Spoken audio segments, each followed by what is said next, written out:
Ottawa's Victoria Pennell and Brent Cook first met on Tinder and got married a few weeks ago. When Pennell told people about the upcoming nuptials, her work colleagues were curious about the origins of their love story. There was a few people at work who asked how, because of course the previous generations, this is still very weird to them.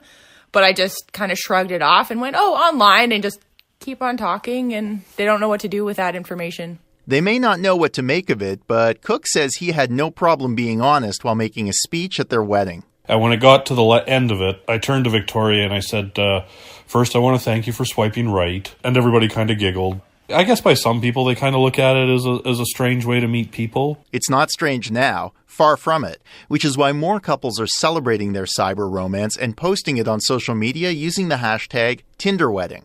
Some are even buying themed cardboard cutouts made to look like the couple's online profiles when they met. Here's a couple named Devin and Laura who also posted their ceremony on YouTube. Devin, the first moment I saw you, I swiped right.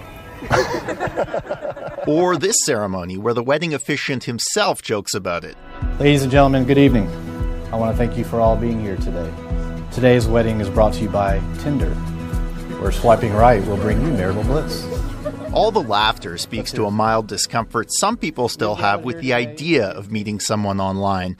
But for married couple Micah and Jason, they tell the YouTube site Brides they're noticing a shift. When we tell people we met on Tinder, the majority of the responses we get are like, wow, I love the fact that it's not stigmatized anymore. Like, you don't feel weird telling me that. And I'm like, I don't.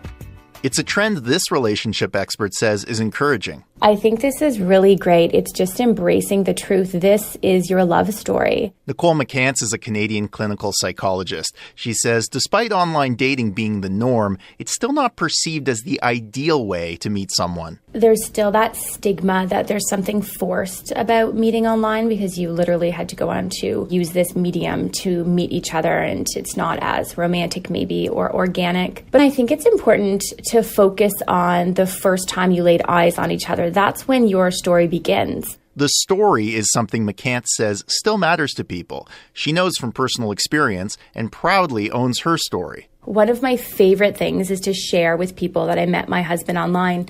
And very often they share that they met their favorite person online as well. So it's this like shared moment. But if I was to hide it, I promise you they would probably hide it. So if you're open, you will just notice that people around you begin to open up as well. That was the thinking from Brent Cook and Victoria Pennell. They say several people who attended their wedding also met online, which made it even easier to talk about openly.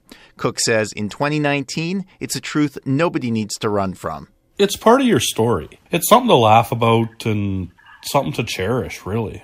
Cherished in person and online as the hashtag TinderWedding continues to grow and in turn help remove the stigma of meeting through an app. For CBC Radio, I'm Jason Osler.